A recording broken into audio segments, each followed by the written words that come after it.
All right, welcome, ladies and gentlemen, to the World of Dragons podcast. I am Ray, and for once, I am the dragon of the bed. No, you're not. I will always be the dragon of the bed. You are just also in the bed with me. Ray. Oh, you can't say Ray now. Ray is the dragon of stealing. My bad. My sleep schedule is completely food-barbed because I'm still, recovering from surgery. Let's talk about that real quick.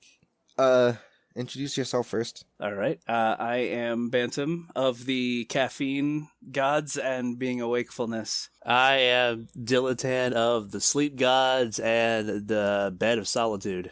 The bed of solitude? Yes. What the heck does bed of solitude even mean? It is where you are just overwhelmed with solidarity as you crawl into the blankets and just fall asleep peacefully, but that never happens, so it's a lie. All right, so this... Shit. I'm going out of order, I think. This is the World of Dragons podcast, a podcast where 2.5 dragons get together to review dragon-related material, whether it be books, games, or movies, helping you find out if it's something you want to partake of, and then after the break, we come back and kind of just nerd out about it for a bit.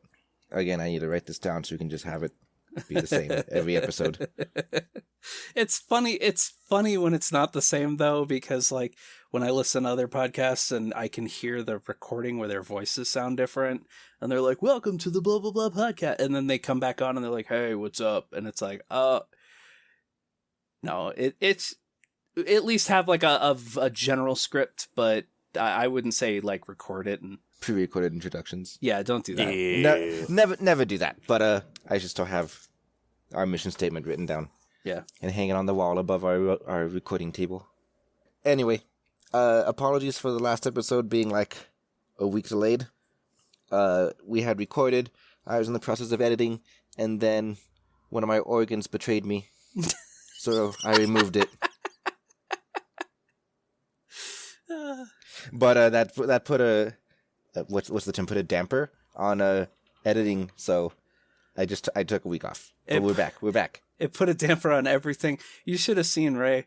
Most of the time I saw him, he would just be sitting in his chair staring at the screen, just like, Dude, I did not like the medication. Yeah, his medication was a serotonin blocker, so it basically made him just bleh on everything. I feel bad, and you know, like I was always like, Ray, do you want to do something? And he's like, no. I'm like, okay. But I'm better. Right, I'm done with medication. So yay! Yeah, he just some gotta wait. Semblance of normality. He just needs to wait for the 3 holes in him to heal. Yeah, let's leave the failing of mortal bodies behind. Yes, and get into dragon news. Dilitan, yay! Me, yay! You're the reporter. I am. I now want an image of you, Dilitan the dragon, with one of those reporter hats, with the like little paper stuck in it, right? So that was just from like the fucking 40s. No, yes, but that's the best time to be alive, was the 40s. That was their press pass. The press pass in their hat, because it was evident you could see what studio they worked for and see that they had proper like in clearance. Cartoons and comic strips, it's usually simplified to like little slip of paper. Like a blank piece of paper. Yeah, I just need to see Dilitan with that hat now. I'll think about it. Anyway, news. Go. All right, so a couple of stories today. One, I am being accused of murder, and I would like to clarify that story immediately. So Tiny Tina's Wonderland came out recently, and it does have a quest where you can help a wyvern trapped in a furnace who has been imprisoned there to help this blacksmith make weapons, and he's like nearly starved to death. I did the quest, but I forgot to feed him.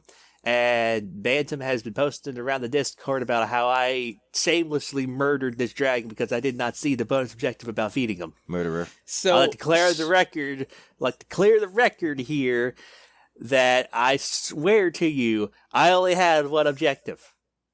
That was free. I could not feed him.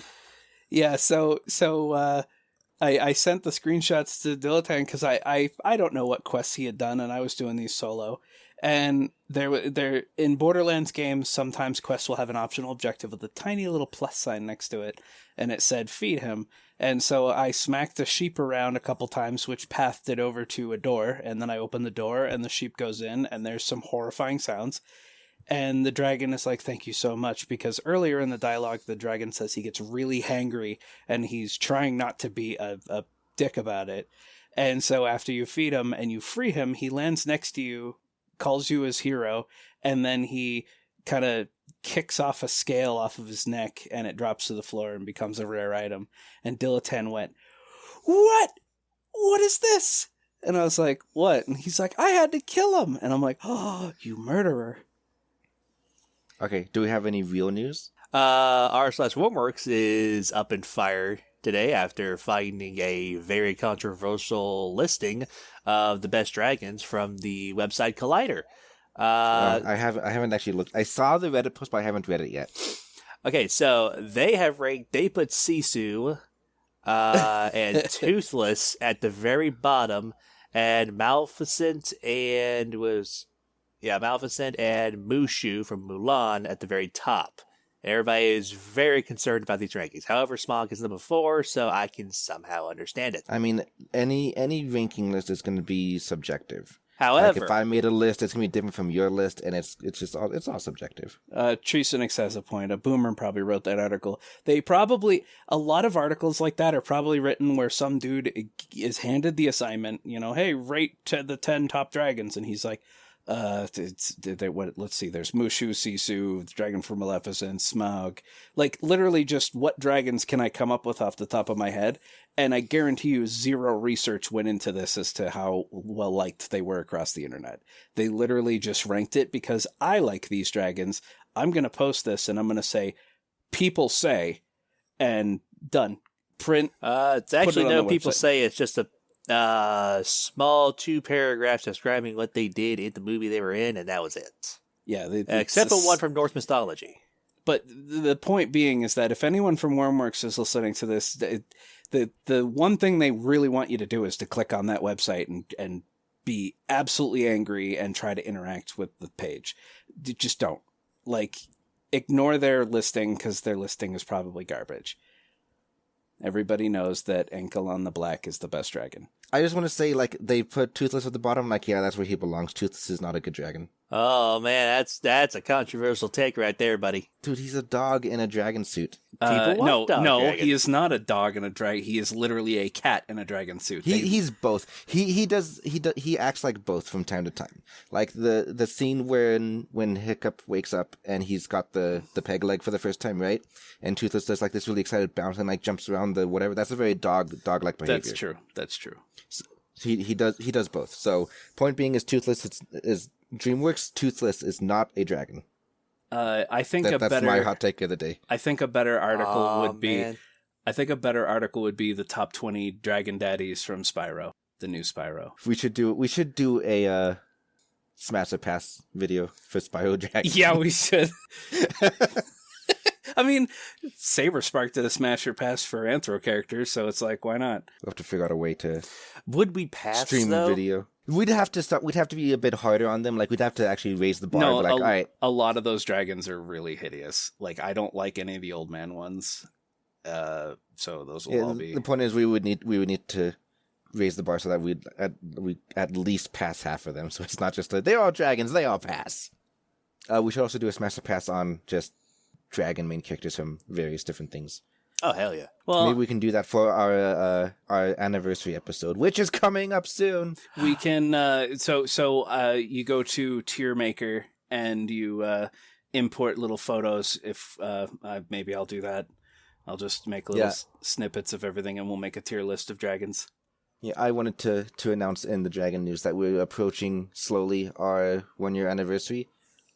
July 28th is when we uploaded the first episode. It's still kind of a ways away, 2 whole months, whatever.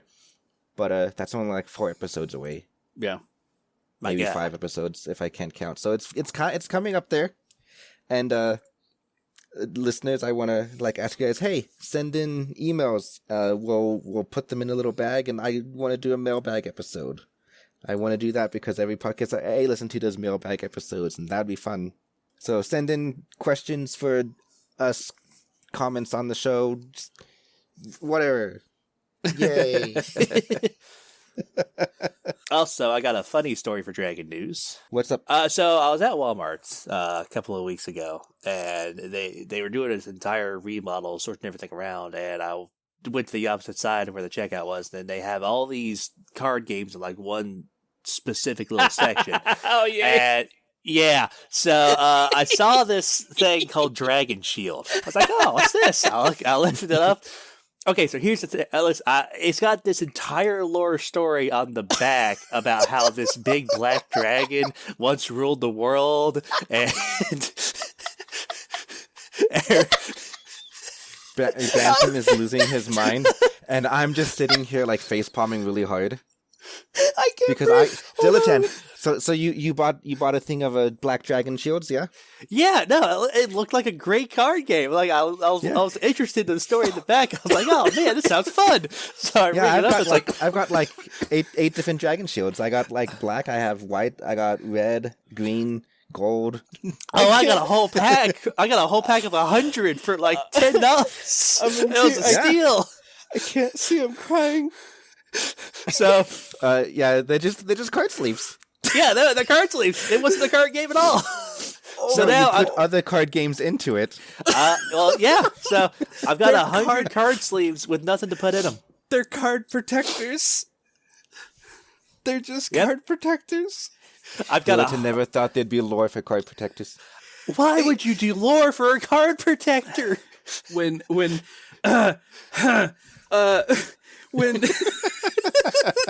It was like 2 paragraphs long. Okay, why would you go this in I depth don't- for something you put another game in? I don't know to trick you into buying them. No, because worked! they're made by dragon. Because they're made by dragon nerds, we should appreciate it. Yeah, that's true. So I don't remember who sent me the conversation, whether it was Dilitan or Ray. I just know that it was a forwarded conversation where I got both of them. And Dilitan's like, "Oh, because he had asked, like, remind me there was a dragon card game at Walmart and I want to check it out." And when the screenshots were sent to me, and as soon as I saw the dragon shield, I lost it. I was in pain. And oh my god, a little bit again. He sent me the. I told him. I was like, oh, by the way, Dilitan, reminded to get your whatever the fuck from Walmart too. He's like, oh, I got it, and he sent a picture, and I was like, ... and like, those are card sleeves. You know that, right? And I was like, well, I do now. Well, I do now. And he's like, well, that's a fun story for the podcast. Yeah, I knew you guys get a kick out of that. I tried my own little adventure, try to find something, and I got duped. Here, I got a dragon card game for you. I think it's called Kinder or something. Because Tinder's the actual website, right? Yes. Yes. It was a play off of Tinder. So it was like it was Flickr or Dateable Kinder dragons? or something. Yes, it was. It's a bunch of cards of dragon profiles, and you'd have to go on dates Oh, with yeah, them we if have they that. match with you. Yeah, I played it with you. Yeah. It was actually a really fun game. You basically have to just raise their approval high enough to go on a date with them or something. There we go, Cinder. Cinder. Yep, Trisnix found it. All right. Okay. I think we're good on dragon news, right? 20 minutes in. Let's get to the topic. So this was intended to be our April Fool's episode, in which we. Yeah, and even though this is a week later than anticipated, even then, that this would be going live like halfway through April. So I'm just really bad at planning holiday-related episodes. No, you're just bad at planning when your organs will fail. No. Because even so, this is gonna go live like if today's the 11th. It would have. I'm gonna open the fucking calendar. This is gonna go live on the 15th. So even a week earlier, without the week delay, it would have gone up on the 8th, which I guess is close enough. Yeah. There you go. Whatever. This is supposed to be our April Fool's episode, even though it's no longer April Fool's. I have 2 very small pieces of Dragon news to go though. One is on April 16th is Dilitan and I's anniversary. 4 years together. And then on the 18th, 2 days later, is my birthday. Yeah, happy birthday, Bantam. That's my Hooray. Hooray! Hooray! Also, I know we're delaying. See if you can find the fucking children cheering.mp3 from Five Nights at Freddy's. Yay! Yay! It's my birthday! Yay! One last thing before we begin. I just want to give a quick shout out to Mr. Venter and Mr. Tristanix joining us live for recording. You too can also join us. For just $5 a month on Patreon, you can be a part of our ever-growing audience. Listen, I'm being real here. This is the best time. I try to interact with some of the bigger streamers, like even Jolly these days is almost damn near impossible to get a word in edgewise. If you want to, if you like to interact with those streaming or listening to, this is the time. It's early enough that you can cement your place within our personal lore. Yeah, that's join the lore of the show. And also want to thank Zana, even though she can't be here because time issues when we record. It's a very wonky time, but we also want to thank Zana. Yeah. We'll also think of other stuff to do for patrons. Well, I want to think of a $2 reward. But I offered Tristanix my notes that I took on the movie that I reviewed. I was like, we don't really have much to give you yet. Do you want my notes? Oh, he took intense notes on the movie. All right. Anyway, so what are we doing for this episode? All right. So what was going to be our April Fool's joke? What was going to be our April Fool's joke was we were going to pick out some of the worst. We were going to drop our criteria where the dragon has to be the main character and not just some savage beast, and we were going to watch each one of us really awful movies, and then we were just going to tear them apart. So what I did was there were some suggestions from r/Wormworks, and one of the people mentioned D-War as a terrible movie, and I got offended because I loved that movie.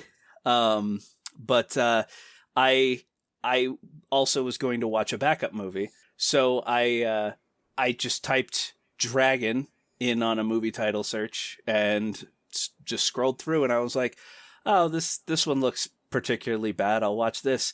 And what I discovered was a absolute 10 out of 10 hidden gem. And I legit was just frozen to the screen like the whole time. So I was like, well, I'm going to have to take some detailed notes on this because this movie is amazing. And then more people need to see it.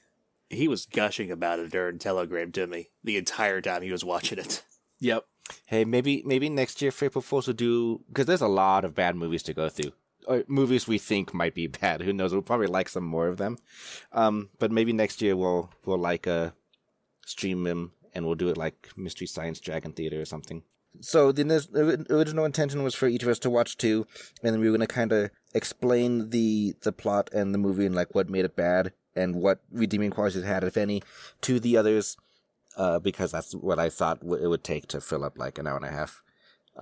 But I ended up only watching one again because my brain has been mushed the last like week and a half. And I have brought Rain of Fire to the fighting ring. I am going to rip it a new one. No, you fell in love with it. The notes that I took, so before I even started watching my movie, I wrote down movie title and then rough plot and then main characters, the dragon's role, the rating I would give it, some notable quotes, some extra notes, and then I just copy-pasted all the details from IMDb about its release date and country of origin and all that stuff. Damn, it's a hell of a lot more than I did. Well, who wants to go first? Bantam is the chunkiest, so let's give him the reins. I'd say. All right. Fire? Fuck you. All right. So the movie I reviewed is called I Am Dragon, but in its country of origin, which is Russia, it is just called Dragon. And so the reason I picked this movie was because when I was scrolling through images of the, I guess you could say like the DVD cover, it was a dragon in the background blowing fire and roaring, and then some pretty woman in the front looking over her shoulder like, so does the cover look like the cover of a bad romance book? It does. Erotic book? It looks like one of those, shirtless man on a horse type of awful movies. So I was like, oh, this will be trash. And so And when the movie started up, the credits were in Korean, but I don't know if maybe that was added in after. I don't know, but it was a Russian movie.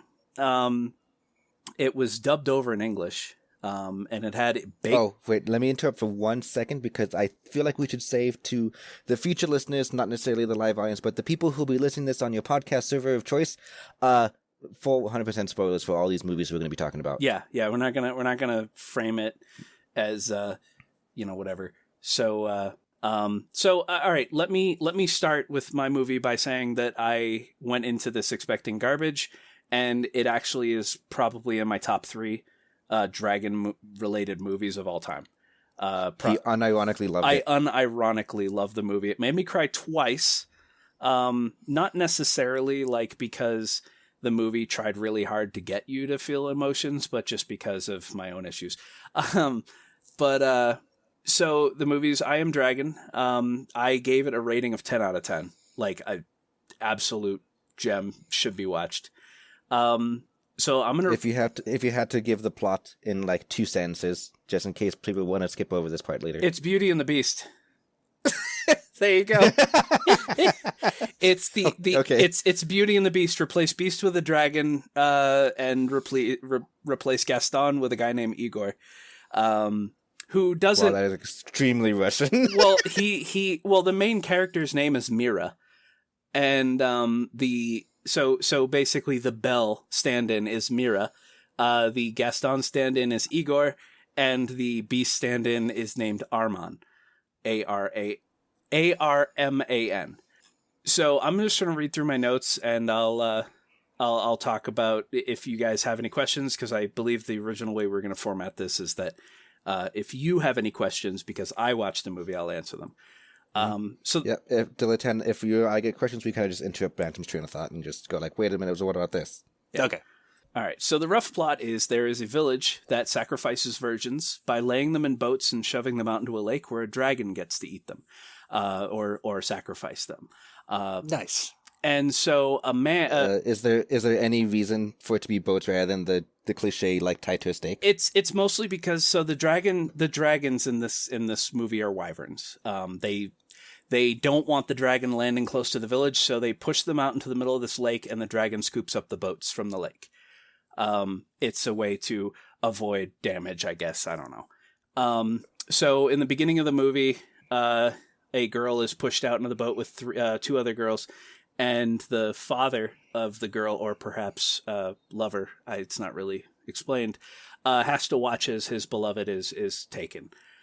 So he gets in a boat. He goes to the island to avenge his beloved that was killed. He kills the dragon, becomes nicknamed the Dragon Slayer, and he returns back, and the village celebrates because now they don't have to do the sacrificial tradition anymore. Instead, they take everything about the tradition and they turn it into a marriage ceremony.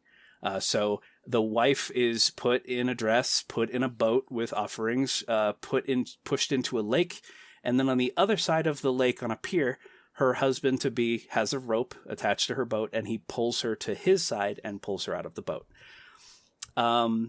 So that's kind of fun. It is kind of neat, yeah. So I guess there's a jump cut of X amount of years because they explain that the grandson of the original Dragon Slayer is set to marry the Duchess, which is Mira. And during the wedding ceremony, they sing a song, and it is called the Dragon Song, to honor the Dragon Slayer. But the side effect of this dragon song is it summons the dragon. So the dragon shows up, and everyone's like, holy shit, what the hell? And it takes her, and it brings her back to its island. When the dragon lands, she falls and rolls into a recessed pit, and the dragon tries to get to her by like scratching around the outside, but it can't reach her. So she passes out because she kind of hits her head, and she's a little scraped up or whatever, and she sees this little, the only way I can describe it is like a cat/lemur. It's like a little like a little monster. She is about to attack it with a rock when she hears a male voice tell her to put the rock down, lay down and expose your neck. Don't throw a rock, you'll just make it angry. So, the animal is fully CG, and it was the first example of CG that you get a good look at, and the CG in this movie is phenomenal. Like, everything had weight. It looked like it actually was in the scene, and the actors, when interacting with them, it did not look bad. You know, like when an actor would touch something that was very obviously CG, it looked like they did use some practical effects for super close-ups. But I was really impressed by the CG work in this movie. So she is being spoken to by a male prisoner who can only see her through a very small hole in the wall.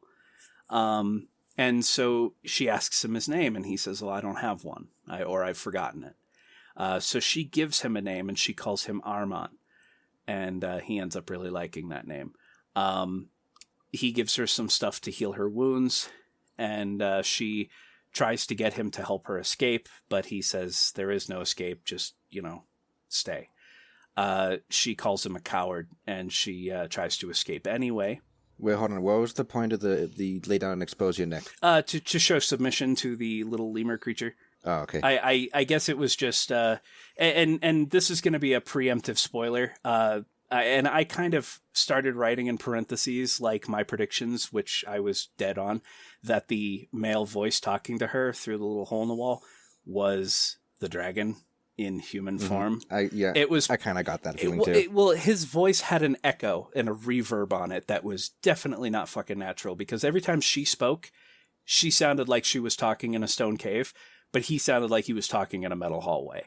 And I'm like, all right, there's something up with that. But, and it turns out the lemur thing is basically his pet.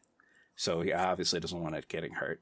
So she manages to escape the pit, because at one point Arman leaves, and she smashes through the wall with a big rock, and she ends up getting into the bigger cave.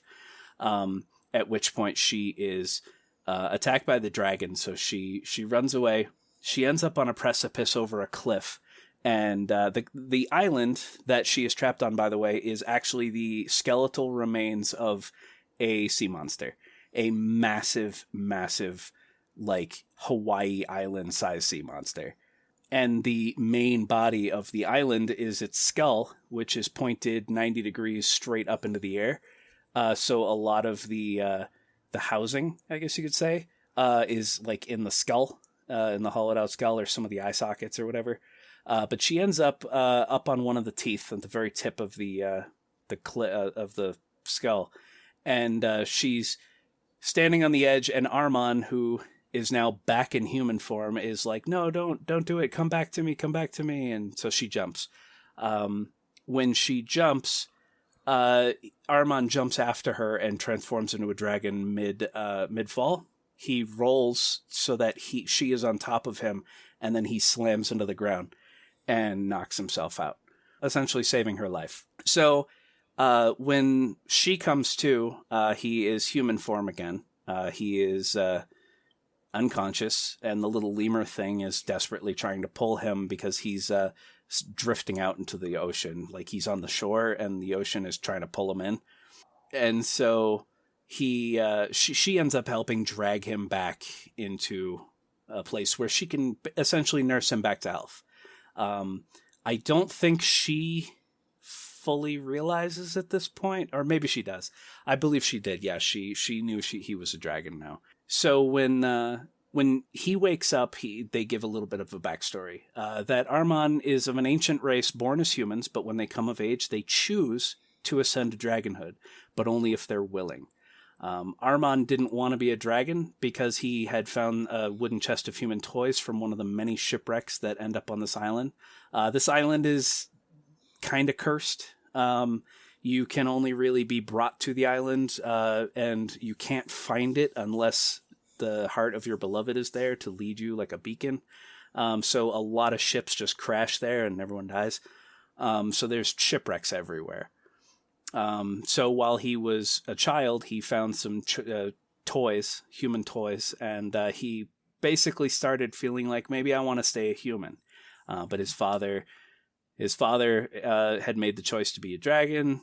And if you make it's implied through the movie, maybe I missed it, but Teresa Nix can probably correct me. But I believe that if you choose to become a dragon, you have the ability to swap back and forth whenever you want. Because they do show Armand's father taking dragon form and then switching back to human whenever he wants. And it seems like he is fully in control of his dragon form. Armand does not want to become a dragon, so he chooses not to. But then this is in the flashback when the Dragon Slayer came to the island. The Dragon Slayer murdered his father, but his father was in human form at the time. And so after his father was stabbed and killed with a spear, his father fell, and while he was falling, turned back into a dragon and hit the ground and it basically burned. This filled Armand with grief, and Armand either wanting to just kill himself, or maybe he knew what he was doing, he jumped off the cliff and turned into a dragon. So perhaps because the turning into a dragon... Okay, so Treesinik says Armand wanted revenge. Yeah, so his essentially his body and soul are in conflict. He doesn't have full control over his own dragon side. So basically every time he would lose emotional control and felt himself turning into a dragon, there was a section of the skull on the island that you could squeeze through as a human and could not get in or out of as a dragon. So he would squeeze into this cave, turn into a dragon, and essentially imprison himself until he turned back human. So every single time, I guess, that these people on this village would get married and sing the dragon song, he would hide in this cave, which is how they explained away the plot hole of why didn't the dragon come all these other times.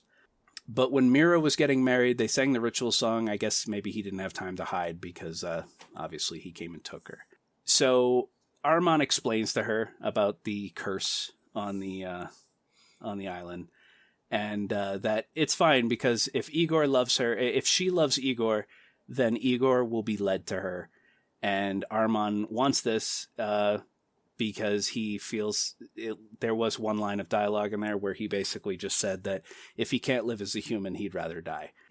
So then, and I wrote this in my notes, Armand invites her to stay on the island with him in the skull of the Leviathan, and she says, well, can we make it more livable? And then there was a ridiculously silly musical montage of scrapping shipwrecks around the island to make a home for her. I was legitimately laughing because the tone of the song was so fucking out there. It was not a bad song, but it was imagine two semi-naked, shipwreck maroon people dancing around, laughing and singing while they're scavenging, rotten husks of boats to make a shanty town. It really did feel, as Treesinik says, like a High School Musical. That was the level of song that they played. So they end up decorating one of the eye sockets in the skull and make a little, a surprisingly beautiful little home there. And she even finds a blue dress to wear, which I thought was it's just like Belle. And then there were a lot of jump cuts of them bonding, lots of prolonged eye contact and touching. And then he decided to show her one of his treasures, which he called celestial flowers, and it was essentially old Chinese-style fireworks. Bamboo poles lashed together and with fireworks inside of them that you can light. Armand then asks about her wedding, finds out that they never had the chance to say their vows, and then Mira tells him that Igor is probably not coming because she doesn't love him anymore. She's falling for Armand. Armand immediately begins wrestling with his dragon. Every time Armand is about to transform, his skin, if anyone has seen Iron Man 3, kind of becomes fiery to the point where he burns things with his touch. So any clothing he's wearing burn right off. So except pants. Except pants. Yeah, it's almost always just his shirt. But it's a really cool effect what they do because it starts at his heart and it spiderwebs out into his shoulders and arms and his eyes glow. And it actually does not look as cringe as I thought it would. Armand basically has his moment. This is why I say it's more like Beauty and the Beast, because there's a lot of scenes that are just direct one-to-one comparisons, like when Beast says that he's a monster and she should just go and tries to send her away. So does Armand. Armand basically says he doesn't deserve her. He actually threatens and scares her by showing her what dragons do to the maidens that they capture. They take them back to the island. They put them on this stone that is basically carved from the hundreds and hundreds of women that they burn. And their ashes basically create a cradle, and a baby is born from those ashes. And that's how the dragons procreate in this movie.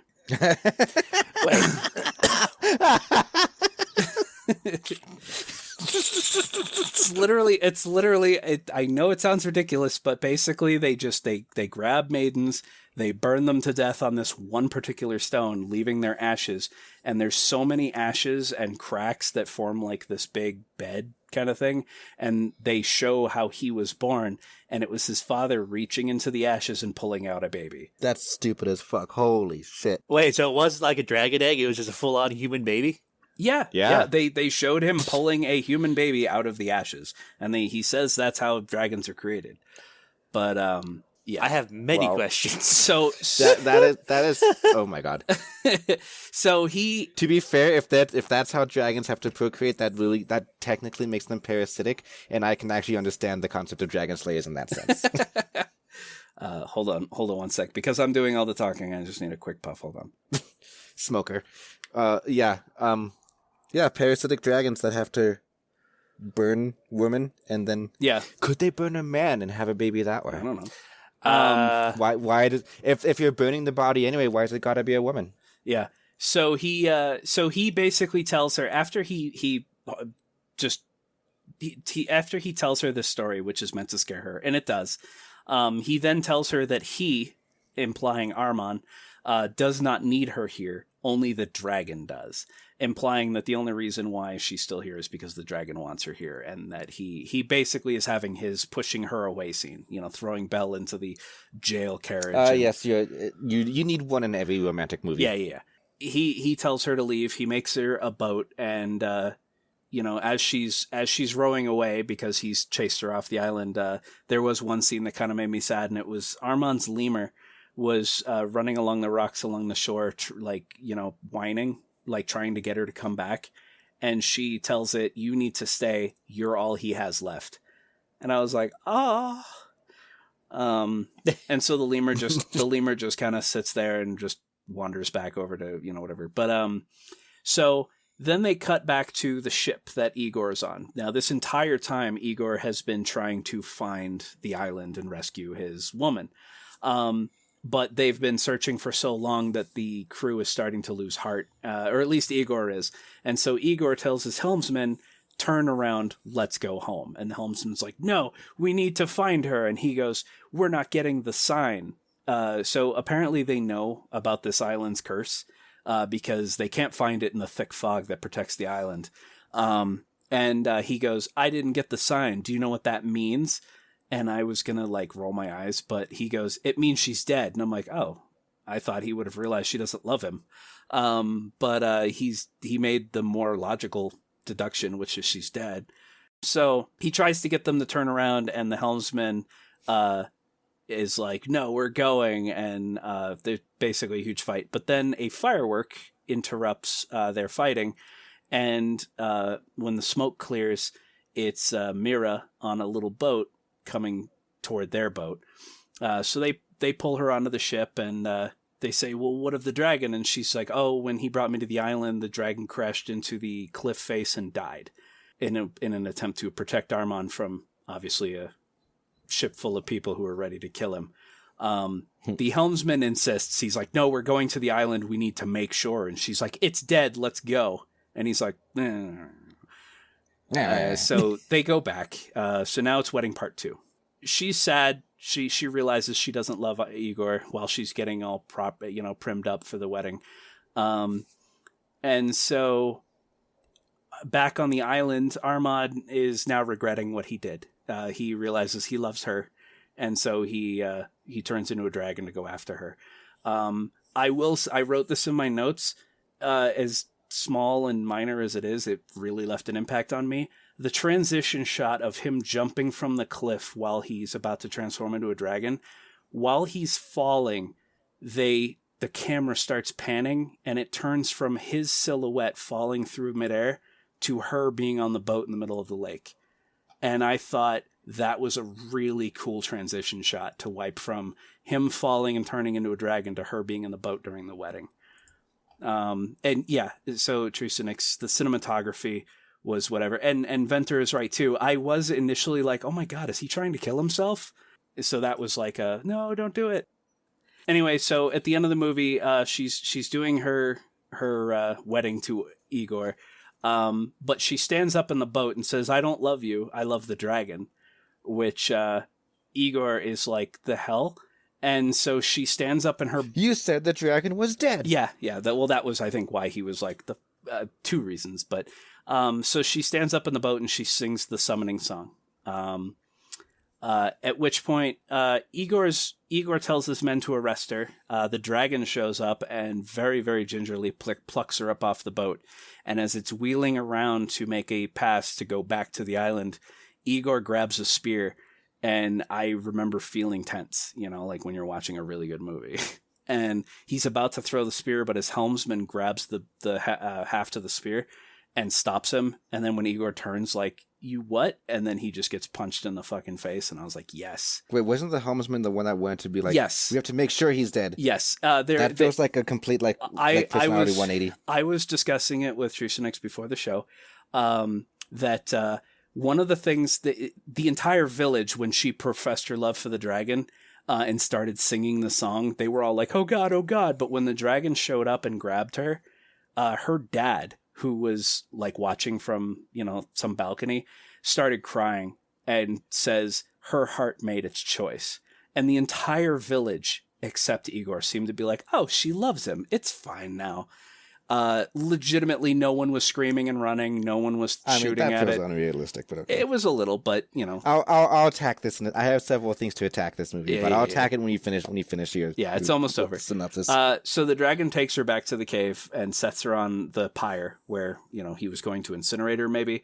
And then she reaches. Because that's what horny dragons do in this universe, apparently. Yeah. And so then she reaches up, grabs him by the jaw, and kisses him on the snout. At which point his eyes widen and he pulls back. And as I told Ray, I was like, it's kind of like a dog where you like rub its face in something because it like bounces backwards and shakes its head and it looks at her like, the fuck did you just do to me? Oh, that's adorable. Blowing on a dog's nose. It was so fucking cute. And so she approaches him. She drops to her knees and she says, quote, no matter what you are, man or dragon, I love you. You can be the way you want. Just don't leave me. I can't live without you. And so he lays his head in her lap and she says, stay with me like this for a while. Just let me get used to you. And then at the end of the movie, there's an epilogue where it shows Armand in human form talking to a little girl. And the little girl asking where dragon babies come from or where babies come from or whatever. And so he's explaining.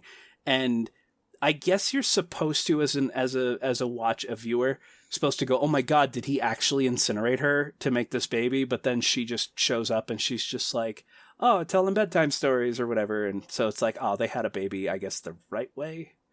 I don't know. But yeah. So for the notes for the dragon's role, I just wrote Beast, LOL. And then for notable quotes, I only have 4. Armand saying, now I see why my ancestors did away with you so quickly so you wouldn't talk.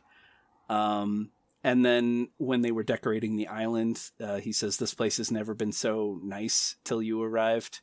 When Armand was getting more in touch with his human side, talking to Mira, he says, a person was born today and that person needs you. And then when Mira admitted that Igor was probably not coming for her because she didn't love him anymore, there was a brief moment of, oh my God, she must love me in Armand. And Armand says, so Igor is not coming. Then I'll teach you to see the wind. And then for the notes, because that kind of pairs into it, that dragons in this movie can visually see the wind, recognizing their unique patterns and fly vast distances, kind of like air channels. Dragons can also predict and sense the weather, because at one point he looks up and he goes, "It's coming," and she goes, "What?" and it starts raining. The other thing that... If you can predict it 3 seconds before it happens, it's not really predicting. Yeah, it's more like looking up at the rain clouds, be like, "Oh man, it's going to rain." Yeah, whatever.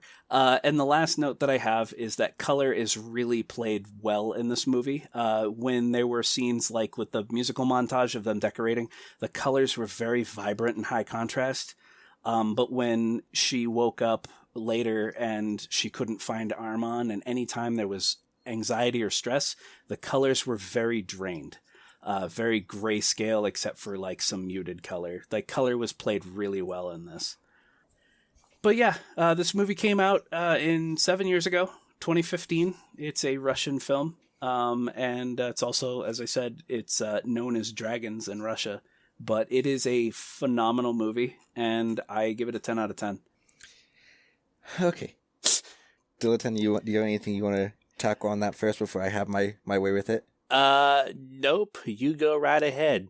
I don't really have many questions. The explanation was pretty straightforward. Yeah, he was a little too in depth with the You can cut explanation. some of it. So I'm like, man, this is like going to be like a half hour of him just talking about the movie. It's like, that's going to be rough. That's why I let him go first. Ray realized his mistake when he remembered Bantam likes a tangent. Yes, I do, and you just let me talk uninterrupted. This is your fault. What have I done? What have you done? Okay, hold on. I need to process this. So, it does sound like the movie was really well made, but I still think it sounds like a terrible dragon movie. First off, shapeshifting. Hate it, right? Yeah. 0 out of 10. And in tangent with the... In tandem with the shapeshifting, the fact that apparently he doesn't have control of the dragon form, so it's playing into the whole dragons and monsters thing again is offensive. Well, all right, offensive as a dragon. So yes, throughout most of the movie, it was very clear he didn't have full control over the dragon form. He said that when he dropped her off in the cave, that he intentionally made sure she ended up in that pit because he knew the dragon couldn't get her. But at the very ending scene, he was a dragon and she kissed him, and he hit the fiery glow from his eyes went away, and he was very intelligent in that moment. So I think it was just him, like breaking through and seizing control of himself for a little bit to realize, oh shit, she loves me for who I am, dragon or man. It's like, I get it. I can understand the appeal of a monster romance. Like, that's the whole idea behind werewolves. It's like, that makes them so hot, right? But just dragons and monsters, they do evil things and they can't control themselves. It's like, and it feels a little cheap that you would just make the dragon not have control of his dragon self in order to kind of explain away all the bad things that they do. Yeah. Like, this is why they kill people. This is why they have to go live in caves, and why they do this and why they do that. It's like, it feels like a cheap shot just saying, oh, it's because he can't control himself and he's evil in this form. Yeah. And that kind of leads me into, like, why did if you claim the dad dragon had full control of his dragon self, yeah? Well, all right, so Teresa brought up a good point. It's not really expressly known. The only time they ever show his dad as a dragon is when he's standing on the tip of one of the teeth, looking down over the island, and the dad is just making circles in dragon form, just flying around. But he then, but the kid doesn't seem nervous or scared around his dad at all. So if the dragon didn't have any control, then he would have taught his kid to hide when he transformed. So I believe that the dad had full control. It's never explained either way, but the kid would obviously be terrified of his dad if his dad was trying to murder him at every opportunity. Well, I guess we could just also say, like, if going with the dragons of parasites route, because the way they apparently reproduce makes them parasitical by definition, or something. I don't know. I'm not trying to sound sciencey about it, but whatever. Maybe there is no instinct, no drive to harm another dragon, and they can, like, sense it. If they can see the wind, then they can probably see, like, the true self. They can see the other dragon or whatever. Yeah. So he didn't need to be nervous around his dad, possibly. But, like, if the dad had full control, then why the fuck is he doing all this, like, terrible things that's gonna cause dragon slayers to come about? So yeah, it's like, I don't know. I mean, maybe because the the whole thing of the dragon grabbing maidens and then making a baby, that baby ended up being Armon. So maybe the guy just really wanted a kid and didn't care. Cause and you said that they're apparently like hundreds of maidens that have been killed, and that's what caused the let's call it the crucible to be formed through the ashes or whatever. That's should entirely... there be hundreds of dragon babies then? No, I think it was explained in the movie, and I kind of missed it maybe, or it wasn't explained very well. But it also wasn't expressly stated it was hundreds. I just said that because I have a problem with embellishment, but it was implied that this is a ceremony that is held quite often because the girls were crying and sobbing and scared while they were being shoved out into the lake. So this has very obviously happened before, and because the ceremony that starts the movie, there's 3 women going out, and they're obviously scared, so they've had to have at least done this like a dozen times before. Okay, where are all the other dragons then?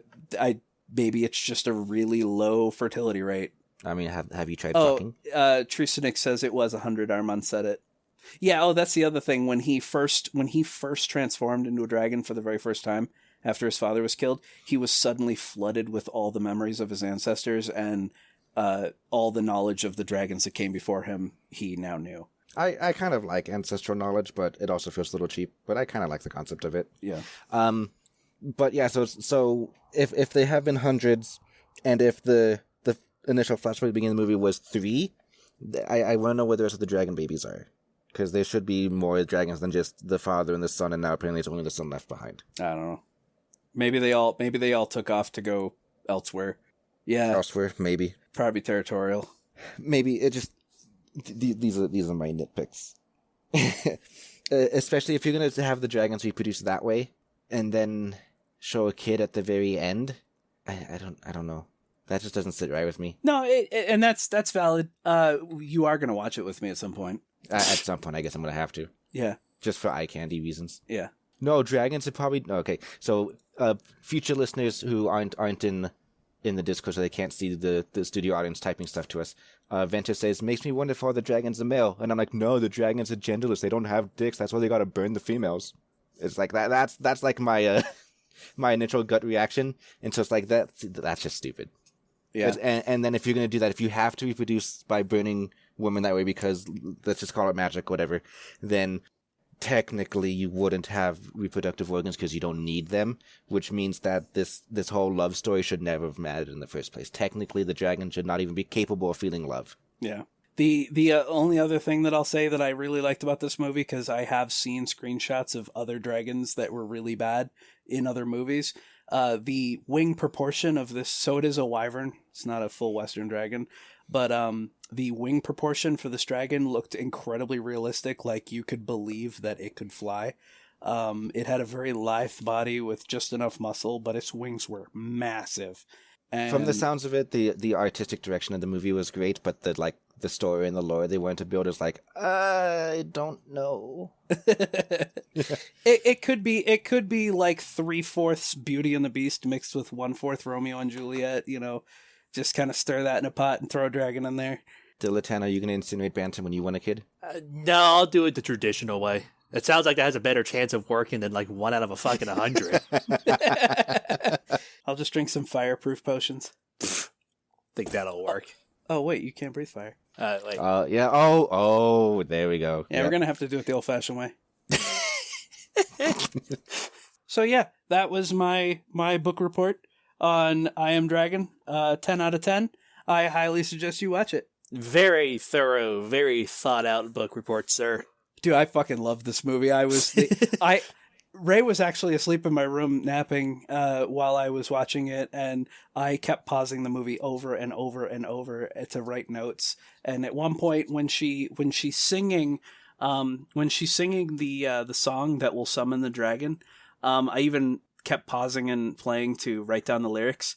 And I'll just read them real quick because it's not very long. It says, "Time is just a flowing stream, and it spares no one at all.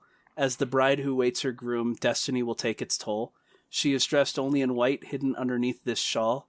Eternal peace, it is her doom. Wedding bells begin to call. Come to her, take her away. Come to her from the sky. She is yours forever, take her from the sky." And so she sings that, and even though none of that rhymes, it sounded beautiful. It probably rhymes in Russian. Yeah, that's the other thing, is it probably rhymes in Russian.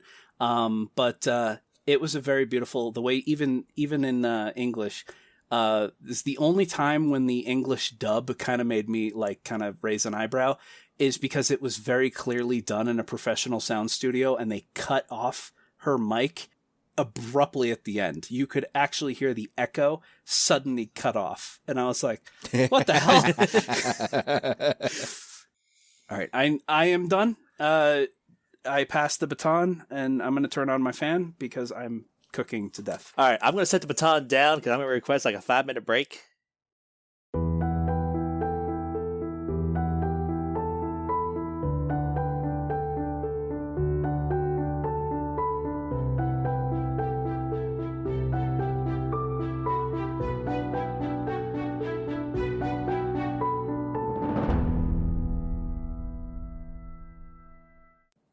Welcome back from the break, Dilitan. It's good to be back. Okay, so you wanna tackle Rain of Fire? Oh, do I? Oh, try to keep your initial synopsis shorter than Bantam's did. Trust me, that's gonna be pretty easy because unfortunately, the dragons. This movie functions the same way as Godzilla does. And the dragons are the main villain, but the humans are unfortunately the center stage. And they only appear like every, I think they have like 15 minutes of total screen time, unfortunately. Yeah, I saw the movie once, but it was like when it was relatively new, so it's like, what, 10 years ago? 15 years ago? 22 years ago, or 20 years ago, actually. It released in 2002. Unfortunately, along the same time as Men in Black 2 came out, so box office, it flopped hard. I'm talking tanked. Yeah, so I have a general idea of like what the movie is because I saw it once, but I can't remember shit. Yeah, but basically, young Christian Bale is going underground in London. His mother's doing like some sort of excavation thing down there, and they unearth a large-ass dragon hive by accident. I don't know if they're like drilling a tunnel or something, but essentially, young Quinn is his name. He walks in, there's a Star-Lord? Young Star-Lord walks in, starts feeling around this weird ass cavern they opened up that's like all scaly and shit, and then he accidentally touches one of the dragon's snouts and it breathes like this. It's supposed to be the liquid that ignites to create their fire because it's not magical. They try to do like all biological excuses, which I respect. However, again, the biology in this fucking movie pisses me off. The fire I like because it's two liquids that mix in their mouth to ignite, like just past the jawline to create this like flamethrower effect. Sometimes it doesn't ignite, so it's like this really acidic fluid, and it lands right on Gwen's face. His eyes are like bloodshot red. His face is burning. He's trying to rub it off as fast as he can. So his mother's like trying to rush him back to the surface, and this large-ass wyvern dragon's climbing up and crushing everybody. And are they wyverns too? They are wyverns. Okay. I actually found out the way they modeled these dragons, which is actually kind of cool. Back then, they didn't do traditional 3D. They made an entire clay sculpture of the dragon's head and digitally scanned it in by spinning like these weird Walmart price guns around it to try to get it into the computer. For 2002, I didn't know that thing was actually possible. Do you want to buy the clay model head? I do and don't. I don't know if the original exists. They probably sold it to Connect. Do you want to buy the Draco head they use for the one mouth scene? You fucking bet I do. Unfortunately, I think it's like they don't have the whole head modeled. It's just the inside, so unfortunately that won't work. But anyway, the dragons get released after Quinn's mom's doing her drilling. They basically invade the entire Earth.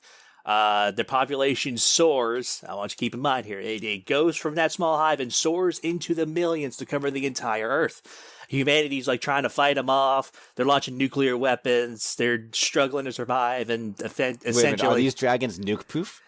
It doesn't say that they're nuke proof, but I think there was just so many. The nukes didn't really have that big of an effect. It really just took out large clusters. But I mean, it's like throwing a firecracker into a swarm of bees. Probably going to get a few of them. Probably going to get a good bit, but they'd probably just fly away anyway. From what little I remember about the movie, there were so many dragons, and they did swarm, that, yeah, it would be really difficult to, quote-unquote, wipe them all out. Yeah, so after the initial excavation, they were released. You fast forward about 20 years. Quinn is now leading a group of survivors in a fucking castle, trying to survive the dragons. Food is pretty much almost non-existent, because, and I do not understand this, but the dragon's main diet is ash. So they burn all the forests, all the plants and everything and feed off of that. So now this castle of survivors is struggling to try to get food. They're growing crops out in the back. They're starving, so Quinn, Mr. Christian Bale's right-hand man, takes some trucks and tries to get their harvest early. But then a dragon comes in and attacks it. It breathes a ring of fire around the field and traps them. Ends up eating one person. Wait, like, hold on. You can't eat a person if you canonically only eat ash. Well, no, they eat people. But they're not. Oh my god. Yeah. Minus 5 points for consistency. Yeah, so they swing. The dragon breathes a whole ring of fire around the little field, swoops in, grabs one person in the jaws, and flies away. And then afterwards, Mr. Christian Bale comes in with. I find this hilarious. The survivors don't have like armored vehicles and shit. They have fucking fire trucks and come in like full fireproof gear and firefighting uniforms to try to pull the guys back in and rescue them and bring him back into the castle. And then they look back and it's like, he's just hungry like the rest of us. As the dragon's fucking burning his crops. So then afterwards, Mr. Matthew McConaughey, as Denton Van Zandt, comes in. He's leading a group of American dragon slayers. And one of the most dumbest lines I've ever heard in cinema history. Quinn, the leader, is looking at this military convert rolling up. It's like, the only thing worse than dragons, Americans. you know, he's right. You gotta give him that. Yeah, he is right.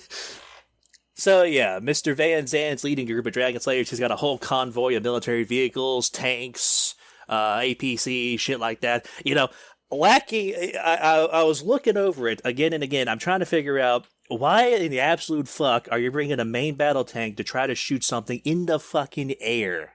Okay. Also, if they're nuke-proof, then how good is the tank going to help? Well, they're not nuke-proof. There was just too many to nuke. Armor-piercing sabot rounds. Yeah, they should have brought an anti-air gun or something rather than a tank. No. Here's the fucking thing that pisses me off the most in this movie. Okay, so the fucking Mr. Van Zandt is like trying to explain all the dragon's weaknesses, right? It's apparently during dawn and dusk, when the sun is just starting to rise and just starting to set, their vision is horrendously impaired. They cannot see well during those two times.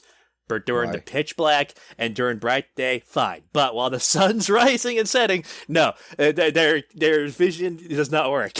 So I guess they have dark vision. They can switch between the two, but when it's like only when it's low light conditions, it's like, oh nope, they don't got something for that. Oh yeah, no, they're trying to rid the world of themselves. And here's the kicker: now they have a helicopter with them.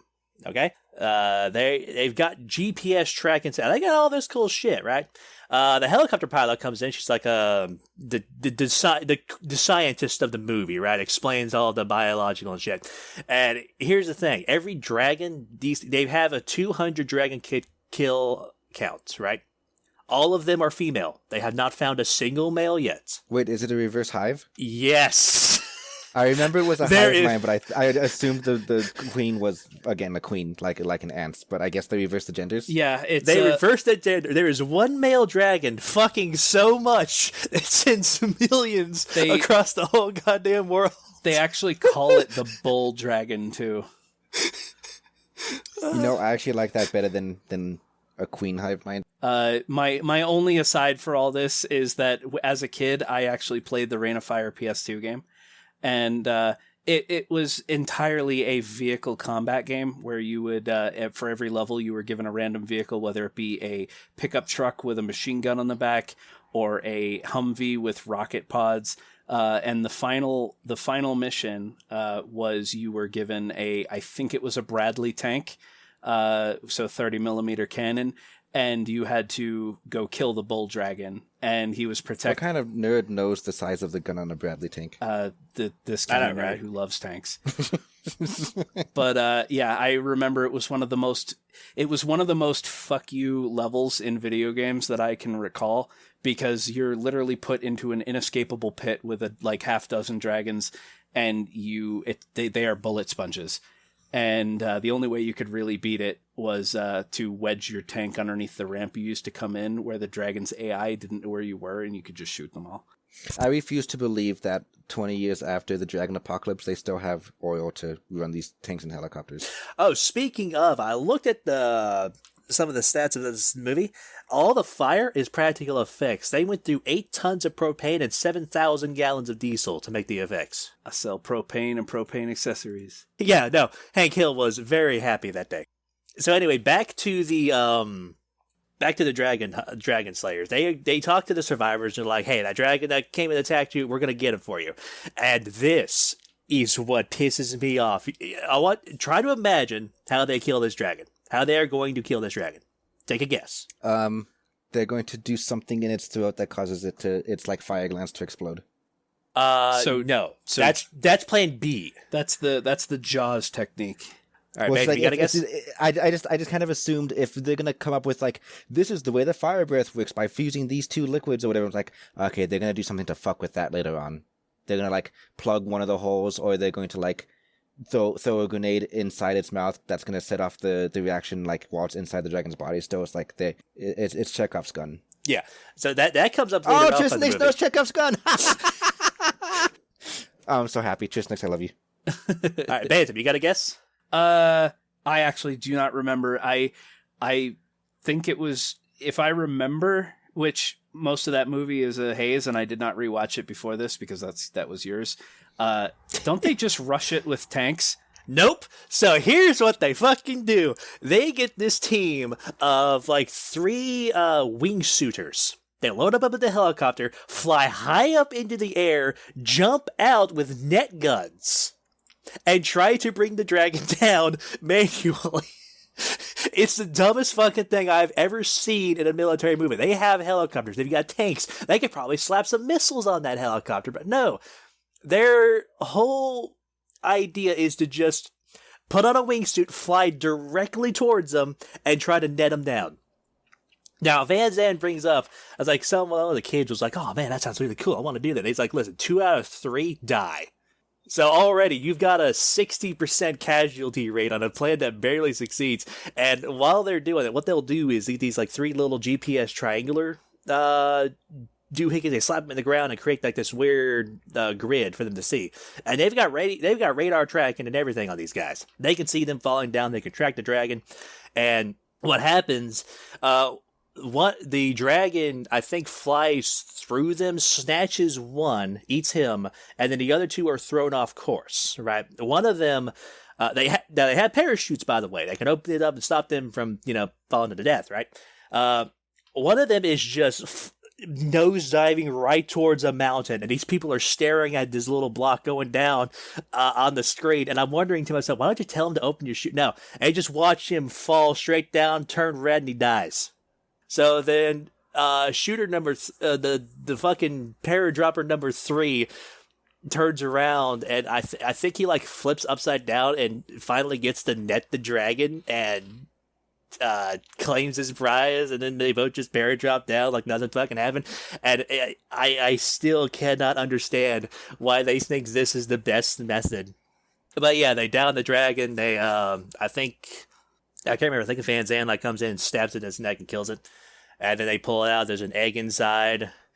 And like, oh man, it's another female. Who would have thought? And it's just like, oh, that further confirms my theory. There's only one bull dragon.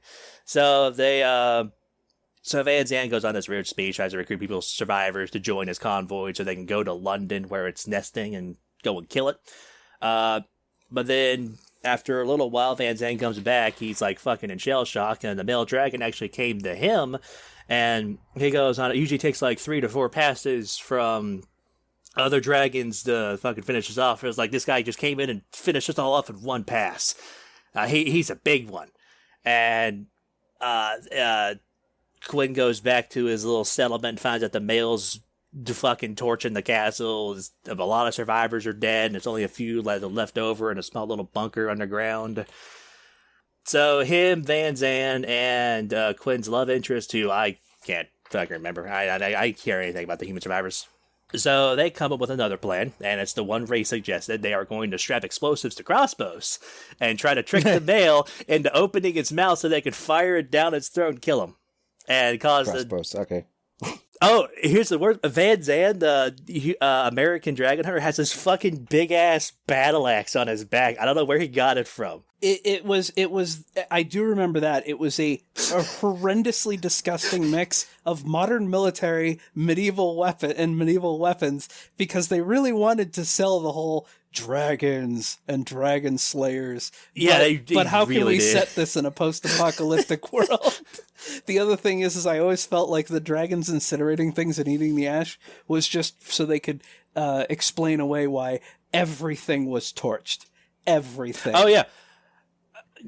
Bantam's movie was nice and colorful. Mine was just gray. Nothing but gray. That's the only color this movie ever had, except for orange for the fire, but that was it. It was gray, brown, and orange. And, no, it didn't have brown. It's just gray. Well, I remember everything that resembled modern civilization or previously what was just like broken down girders and like rebar. It's like it was the most post-apocalyptic of any post-apocalyptic thing I've ever seen. Well, I mean, it turns brown towards the end when they go to London, but other than that, like out in the wastelands, yeah, no, that's just nothing but gray. There is no other color palette in this movie but gray.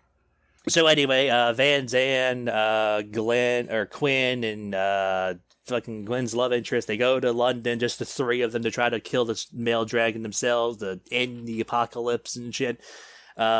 And they go up there. The dragons are starving, by the way. So they walk up to them. They're seeing like hundreds of them roosting and just kind of sitting on top of the buildings. Then the male flies out. He's got these large, giant, battered wings. And he goes and snatches one of the females in his jaws and flies away. And causes all the others to just scatter. So out of convenience, it is now just the one male in London. And apparently, since the dragons are starving too, they are resorting to cannibalism. A species that only lives off of ash is eating each other. Yeah, seems like an oversight. It was one hell of an oversight. Like one of the crew members pokes the director on the shoulder and goes, "I thought they ate ashes, though." Oh shit, you're right. Well, listen, I don't know how to write myself out of this corner, so.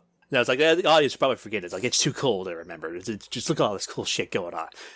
So the three of them go in there and they try to come up with a plan. They start setting up a whole bunch of weird shit to try to get the bait the male dragon to swoop in and start attacking them so they can do their explode the fire gland plan bullshit. So Mr. Van Zandt climbs up at the top of a large crane, right? He baits the male dragon to try to come out. The dragon starts flying towards him. He fires his crossbow. It lands, I think, on his snout and explodes. But it doesn't kill him. It doesn't ignite the glands. So he's like, well, fuck it. He grabs his battle axe, leaps off the crane, and tries to impale it onto the dragon that is flying straight towards him. And the dragon's just like, chomp. Immediately grabs him and just flies off. It was the most anticlimactic death I've ever seen. So, of course, Mr. Military Man wasn't going to make it. It was going to be the human survivor, the man who's been through it all, right? So after finishing off his tasty meal of not ash, the male dragon lands back on the ground. His fucking love is staring Quinn down. Quinn's like trying to panic load one of the bolts in. So his love interest comes in and just runs across the street, firing an M16 wildly into the air to try to bait the male dragon. And this thing is supposed to be an apex. He's just sitting there wondering what the fuck these two humans are doing. One of them is just shooting wildly. He's trying to figure out what the hell to do while Quinn's loading his crossbow. And then he gets the magical shot off. It goes right down his throat as he's trying to breathe his fire, and then boom, his head explodes. Male dragon's dead. The survivors managed to build a radio antenna that gets communications from France and I think Germany too is like finding other pockets of survivors to try to start rebuilding and shit like that. And I'm like, man, we haven't seen a dragon in fucking ages. I think we did it. And yeah, the movie ends. So I just want to point out, because I decided to look it up about the ash versus meat thing, and this is on the wiki, where turbo nerds like ourselves will like pick apart everything and look into this. It says dragons are one of the oldest life forms known and predate the dinosaurs. They're also responsible for burning the dinosaurs into extinction. I forgot about that. And for causing the ice age from the ash with their flames. Every time the world became depleted of food, they'd hibernate, waiting for life to replenish itself. At an unspecified point in the 21st century, they were awakened by humans mining into the caverns. The only survivor of this attack was Quinn Abercrombie, blah, blah, blah. Over the next few years, dragons multiply quickly and burn cities to the ground, causing humans to retaliate with nuclear weapons, only hastening the destruction and nearly causing humans to go extinct. And then under the biology thing, it says that they possess the ability to hibernate, allowing them to blah, blah, blah. This probably allowed the majority of them to survive for millennia without eating. Only one individual was immortal among their number, the bull that served as the father to the rest of their dragons. The rest of the dragons. An odd feature of their biology was the ability to eat ash in addition to raw meat. Though it is not known how they absorb nutrients from the ash, it seems they could subsist entirely off of it. So it seemed like an oversight, like a plot hole, that why the dragon was like, oh, I'm so hungry, I'm just gonna fucking kill this female. Either that or it's laziness. Maybe he was just like, I could go over there and eat some ash, or I could kill her. This giant burned out city. What could I eat today? But yeah, it's pretty dumb. Here's one thing I want to point out. Like, I'm looking at the movie poster right now, right? They're advertising it as like this massive fight. I'm looking at it. I'm going to post this into the audience. And for listeners who don't have access to the audience, which is only $5 a month, I mean, you should come on, hang out with us. It is essentially a large swarm of dragons flying over London. You got Big Ben and Parliament on fire. There's Apache helicopters flying around trying to quell the dragon. You think this is going to be one action-packed fucking movie, right? No, this is The Walking Dead with dragons instead of fucking zombies, essentially. And that's why I stopped watching The Walking Dead. It was like, how much human drama can we fit into this? Oh, right, there's a zombie apocalypse. Like, the zombies just served as scene transitions. We're going to have these two characters argue in the woods for a half an hour. And how do we get them to leave? Just a zombie walks over to them and they're like, we should leave. All right, so what questions do you guys have of this abomination of a movie? I mean, it is the type of schlock that is entertaining to watch. Yeah, a lot of the articles I was reading during my backstory, because the apocalypse is supposed to set in 2020, it kind of got a resurgence. Like, oh man, there's posts flying around in the internet. It's like this, apparently we're going to get burned by dragons instead of the coronavirus, and it got this like little cult following surge. But mostly they all note the amount, the Swiss cheese plot they've got going on here. Yeah, they all pretty much agree that it's a fun action movie to watch. You don't watch it for the plots, but it's got good cinematics, especially the fire effects, which I'm pretty sure none of that was CGI. They just use actual flamethrowers on the actors. Probably. But the only question I had was if the missile and tank proof, how did they get like locked away in the first place? But that got answered through Bantam looking at the wiki, and they just hibernated. It's like, all right, okay. I feel like there are less plot holes in this than there were in Bantam's movie, but it's just more of a but see, the dragons are not intelligent and they're only there for like 20 minutes of the movie and they're the enemy and blah blah blah. But like plot hole wise, it's actually not that bad. It's just not what we're looking for when we want to find dragons in media, because we want dragons to like have personalities and culture and dialogue and stuff, right? Well, they never really tried talking to the bull dragon. Yeah, imagine if the movie ends with like he's eaten the guy with the battle axe, whatever his fucking name was, right? And then they're trying to distract it with shooting the gun. And it just looks down at them. And it's like, the fuck are you guys doing? Listen, we were content to just burn this forest and eat the ash for a few years, but you guys fired missiles at us. I mean, after you try hibernating for a couple thousand years, you'd be hungry too. And then you guys just started shooting us? Rude. But imagine an apocalypse movie. Like, it'd be great as a dragon apocalypse, but just any apocalypse movie where the movie ends with like, nope, wiped out, it's over. Humans don't survive. That would be a lot. It's a nice change of pace, I'll admit. Everybody's fucking surviving the apocalypse. Like, no, we've survived enough. Honestly, I don't want to survive the apocalypse. It sounds like hell. It is hell. One of the things I hate most about any movie like this is it's always like, oh, but the human spirit will pull us through. We just need that one renegade with a really crazy idea and he'll save the whole world. And I fucking hate that, because if you have supposedly millions of these dragons that are really adept at killing people and a bunch of dudes who are like, yeah, we're Americans with guns, and it's like, no, you lose. Sorry. Like, you don't win this fight. And I hate when in a movie where they're like, oh no, the human spirit and ingenuity and go get 'em attitude. What do you expect? The human story is told by humans. Yeah. Yeah. Can you imagine a movie where the dragons win, but like, in the beginning opening crawl where it's like directed by, and it just says directed by a dragon. Yeah.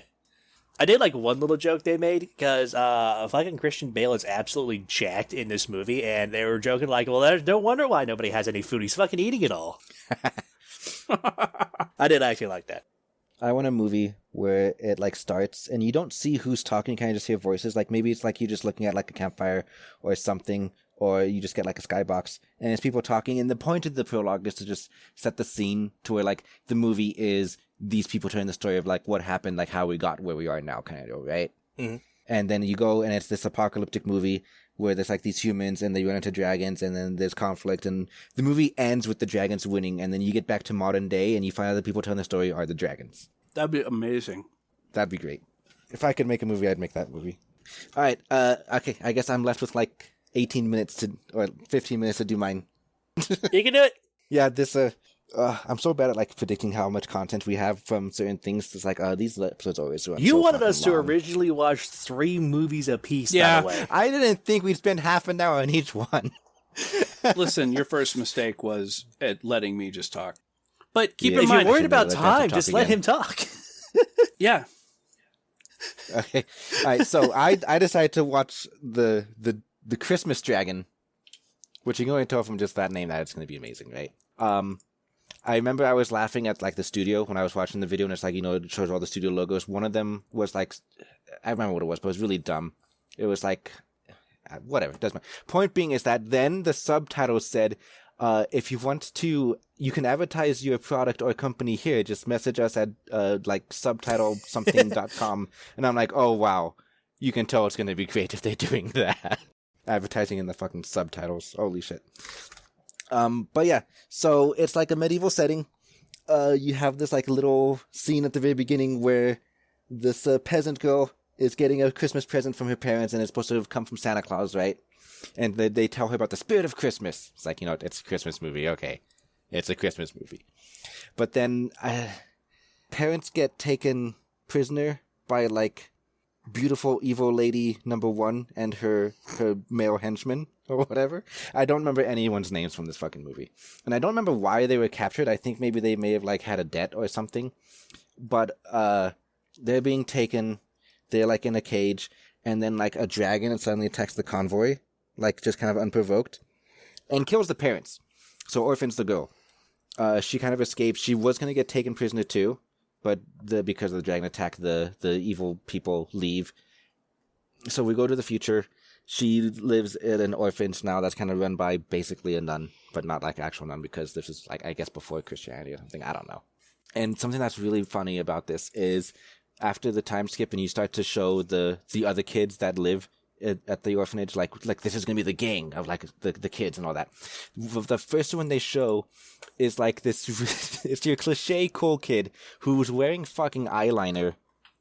He's got a slingshot and he's too cool. He does like this sick move where he like spins around with his hand behind his back to just like pickpocket an apple off a market stand and then takes a bite and like, there's the apple scene. He's the asshole. He's the asshole. But it's just the fact that he's wearing eyeliner and it's like so over the top done. It actually comes down into his cheeks in like a little like spike shape, kind of like Axel from Kingdom Hearts. If you know how he wears his eyeliner, it's like, wow, that is so fucking extra. But so they live in an orphanage, and Christmas comes up a couple times. This movie had like 3 plots going at the same time, and only one of them was a Christmas plot, and so it was a little hard to follow. Like I forget exactly like how scene A transitions to scene B and into scene C and whatever. But she mentions Christmas, and people are like, "Oh, Christmas isn't real," or "Santa's not real," or whatever. And then she's off in the forest doing something, and she runs into, I think it's an elf. It's just a guy with a really long nose, like as far as makeup goes. Oh, she's picking holly berries to make a wreath because she wants to celebrate Christmas back at the orphanage.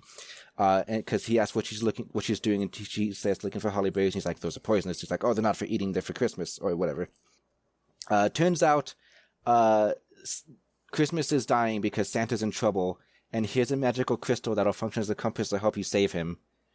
So she goes back to the orphanage with the crystal, and tells all the other kids that Christmas is in trouble and we gotta save Santa. And the cool kid is like, "All right, I'm in." And she's like, "What, really?" He's like, "Well, I can't think of any other reason you'd have a magical glowing crystal." Then the villains from before, the beautiful lady and the male henchman, show up when they're trying to sneak out so they can go to the north. They basically kidnap one of the kids, one of the older ones, and they were going to kidnap another one, but she manages to escape and run off. And the idea is that when you become a certain age, you're supposed to become an apprentice to like something, blacksmith, seamstress, whatever. And usually it's kind of your parents that help you choose your career. But because they're all orphans, they instead get sold off to the highest bidder, which is like, okay, that's a little weird.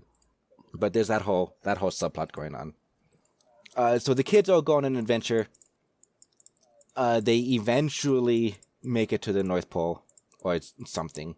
Along the way, they run into this older gentleman who was in like a cage inside a tavern because he couldn't like pay his bill, and so they put him in a cage and put him on display for everybody or something. Well, that's what you do to people who can't pay. Yeah.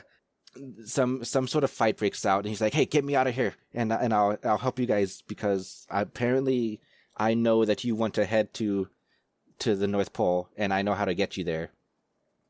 So they help him get out, and he leads them to an ogre because they need to get an item from the ogre that'll help them get to the North Pole. It's like a weird like orb thing. And I remember like thinking the ogre scene was pretty weird because it literally just looked like a black guy. Like he had dreadlocks and everything. He had some face makeup that kind of gave him like some weird like ridges, kind of like a Klingon. But it was really just a really large black guy with dreadlocks. And I was like, "Oh, that's not good." They at one point they were in a boat going down the river, and I remember this is when I first realized that this is like a lot of genre clash because it's supposed to be a Christmas movie. I mean, just look at the picture that Bantam posted; it's a Christmas-looking movie. But then we have yeah. But then we have a scene where they're in a boat, and then one of the kids gets knocked into the water, and you have this brief little underwater scene of like what looks like a giant snake, but it's got like ridges, so it's like a dragon that's in the shape of a snake. Like there's like different species of dragon or something. And it's like, it gave me like Anaconda vibes, like from the movie Anaconda. And it's like, are they going to off one of the kids? Holy shit. But no, they get away scot-free. They don't really get to see the dragon. They kind of, it's like some massive serpent thing. And they kind of see it like swimming away. So you don't really get a good look at it. But it's like, it just felt completely like out of the blue. Like, okay, I guess we just need to have something to add tension. Okay, so quick question here. How long are we in runtime-wise, and how long has it been since we've seen the first dragon? At this point, so you see the dragon within like the first like 10 minutes, and then you don't see it again until I think like at least an hour in. I don't remember how long the movie itself actually is. But they reference dragons at some point, like after they get knocked into the water and they get to the shore, they're like, "We should light a fire because we're shivering and freezing." And someone's like, "No, but the dragon will smell the smoke and it'll come for us." Or like a dragon. So apparently they're common enough that they can just say a dragon, like they're just kind of everywhere. And then one of the other kids is like, "No, they can't smell. They smell smoke all the time because they breathe fire, and so it'll be fine." It's whatever. They talk about dragons a lot. And like the main character Go mentioned, she has PTSD because her parents were killed by a dragon a couple times, but you don't actually get to see it until way later. So like after they meet the roguish guy, after he helps them get the orb from the ogre, they have to go through some woods that are infested with bandits, and the bandits shoot down a dragon somehow. I was kind of watching out of the corner of my eye because I was like kind of losing interest with this whole like weird like kids going on an adventure to save Christmas plot. So I kind of missed it. But it felt like they shot a rocket at it. They shot something that exploded, and they shot it down. It was one of Quinn's crossbows. No, it was called a Christmas cannon. You don't know the lore. It's upsetting. Yeah. So they shoot down the dragon and they kill it, and they also shoot down its baby. And then so the kids go to see the shot down baby who is only injured but alive, and the PTSD main character is like doesn't want to go near it because it's a dragon and dragons killed my parents. But everyone else is like, but if we don't help it, then no one will. Look, it's just a baby. It's like, oh, rah, rah, rah, right? So they go and they help it. They like heal it. They kind of patch it up, and the PTSD lady has this weird like bonding scene where she basically How to Train Your Dragon snout touches it, right? And like, oh, okay, everything forgiven. Dragons are cool now, even though your parent killed my parents, so we're gonna be best friends. Amazing. Yeah. There's a little scene where the kids fight off the bandits, who look like what's the name of the fans for ICP? Juggalos? Listen, because they're wearing white face paint with black eyeliner that goes down their faces. Yeah, and I'm like, okay. ICP fans are called juggalos. But yeah, but it's like it's such the way they fight off the bandits is such. It's like half Home Alone shenanigans with like dropping beehives and putting slippery mud on a tree branch that's going across the river. And at one point, like there's these two twins that are being chased by goblins. There's goblins apparently too, and they fight off the goblin by like one kid like tucks and rolls between the goblin's leg and then like stays crouching down while the other kid like pushes it so it trips over his brother. You know, it's like such childish like fighting scenes. Honestly, the whole movie felt like a bunch of high school kids got together and wanted to make a movie, and then they wanted to have their little siblings kind of star in it, because it was weird. And I say the high school kids wanted to make the movie because all of the main supporting roles, so like the roguish gentleman who's leading them, the bandit lady who was like trying to sell off the kids at the beginning, and a couple other people are like really freaking handsome looking for like some reason. So it's like they just wanted to make a movie for their younger siblings or something. That's what it felt like. Turns out roguish gentleman is Santa's kid. Of course. And his mom died, so he stole the orb of Christmas, which apparently can slow down time, and that's how Santa lives for thousands of years and delivers the presents all in one night. It's because he's got an orb that can slow time.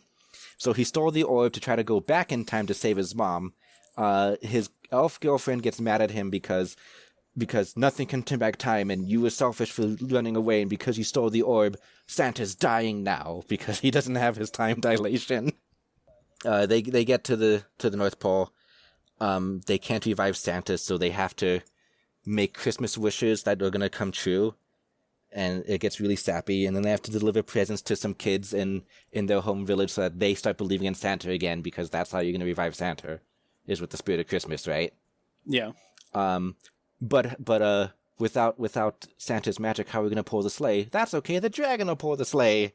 So that's how the dragon ties back into it. The dragon starts with having killed the parents, and then it doesn't really come back later until they needed to pull the sleigh at the end, and that's why it's the Christmas dragon. I was expecting something like this. Yeah. So like when they get back to the town to deliver presents to the kids, the villagers are all like angry because there's a dragon in the village, right? And so they form an angry mob to come kill the dragon. And then handsome bandit lady and the male henchmen are there to take the kids away that they bought because they were gonna like sell them to like a mine or something.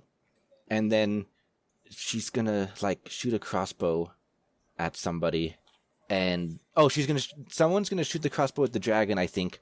And PTSD main character lady jumps in the way, but then time slows down because they managed to revive Santa because they delivered presents to all the kids first. So he shows up with like time slowed down and like saves the day, and then when he unfreezes time, he tells bandit lady that she's naughty and she's gonna get banished forever. And they're like, oh yeah, what are you gonna do if we decide not to leave? We're not leaving without the people we paid for, kind of deal. So what are you gonna do about it? And one of the tiny little kids is like, you'll have to deal with us. And then one of the other kids is like, yeah, all of us. And then the whole village is like, yeah, all of us. And they chase out they chase out the beautiful bandit lady, and it's just like the sappiest ending ever, with such a fucking like 180 between angry mob is gonna kill the dragon, even if the kids are going to stand in the way, to, no, we're all on their side now because Santa told us to be, or something. I hate that cliche, and I know it'll never happen, but I would love a movie where that scene plays out that way, where they're like, if you want him, you're going to have to go through me, and me, and me, and then the villain pulls out like a machine gun and just slowly side to side sweeps across the crowd and just kills every single one of them, but leaves the original target for last and goes, anyone else? No? All right. I'm sure that's been done at some point. People trying to just surpass tropes. I need it. Whatever. Oh yeah. I love anti-tropes. But don't worry, the kids don't go back to the orphanage. They get to live with Santa now. Yay! Happy ending. Yeah, because Santa needs more unpaid help. Yep. Living, like, as a kid, you must think, like, if someone's like, oh, do you want to go live with Santa? And they're like, yay, Santa! And it's like, the reality is, no, you're making presents forever. You guys made the mistake of showing how good you are at delivering presents. So now you're just going to be unpaid labor. Here, put these fake rubber ears on. But yeah, I kind of like sped run through that because we're kind of coming up on 2 hours of recording here. So I was like, oof, got to get through this. But yeah, all things considered, the movie wasn't terrible as far as quality goes. The CG was passable, and the acting, considering they're all kids, was actually really good, like acting-wise. The fight choreography was a little weird when they were fighting the bandits and fighting the goblins. But aside from that, it was decent, but as a dragon movie, the dragon wasn't in there.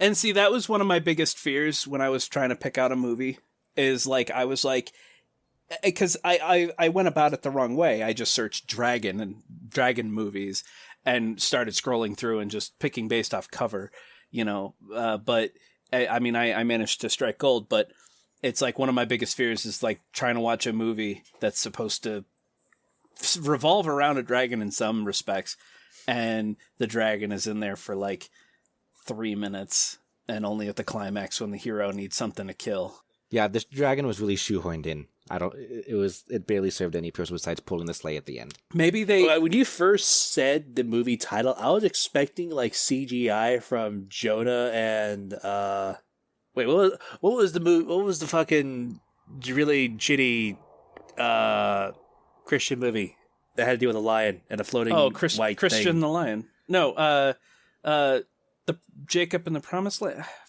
Jonah the Promised Land, something like that. Yeah. Jonah in the Promised Land or something like that. Yeah, that's what I was expecting when you first said A Christmas Dragon. It was like extremely shitty CGI. I was expecting really badly drawn cartoon animation when I heard the name. Oh, it's called Joshua in the Promised Land. Joshua. I knew it started with a J at least. Well, yeah, it had to be a Bible name, so Joshua. But yeah, it's a decent Christmas movie, and it is kind of nice. Like, freaking Trisnix posted a review. Someone said how the orphans are all friends. It's like, you know what?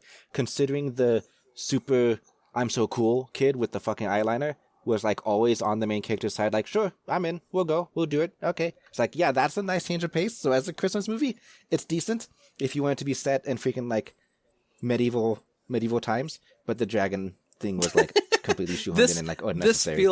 This review feels like it was written by someone who worked on the movie. My kids love dragons, so we decided to take a risk on this. Best decision ever.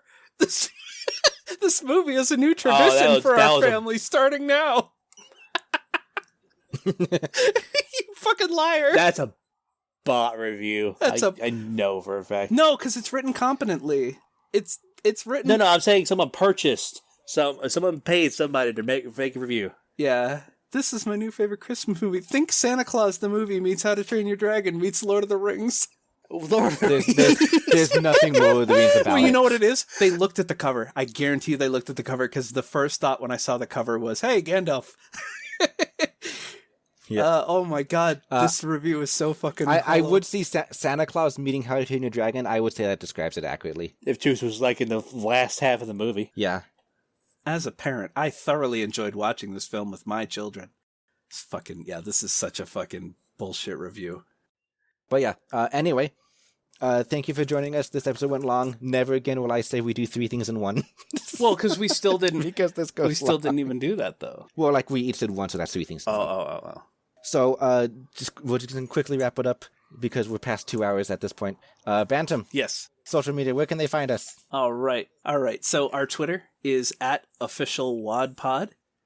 Our email is wadpodcastmail@gmail.com. And we do have a Patreon if you would like to sit in and listen to us and interact with us while we're recording. Our Patreon is World of Dragons Podcast. Okay. And next episode, in 2 weeks, we're going to be doing Lazy Scales. We're still on track for doing the first 2 books in one because they're relatively short. Yes. There's 6 hours and something on Audible when the average book length is between 10 and 14. So they're relatively short. So we're going to do both of them together. The following episode, we're actually not going to announce. I'm not going to announce 2 in advance this time. Because I'm going to see how you guys like Lazy Skills, and we'll decide if we want to keep going with the series or move on to something else. All right, thank you for joining us. We'll see you next time. All right, bye. Goodbye, everybody.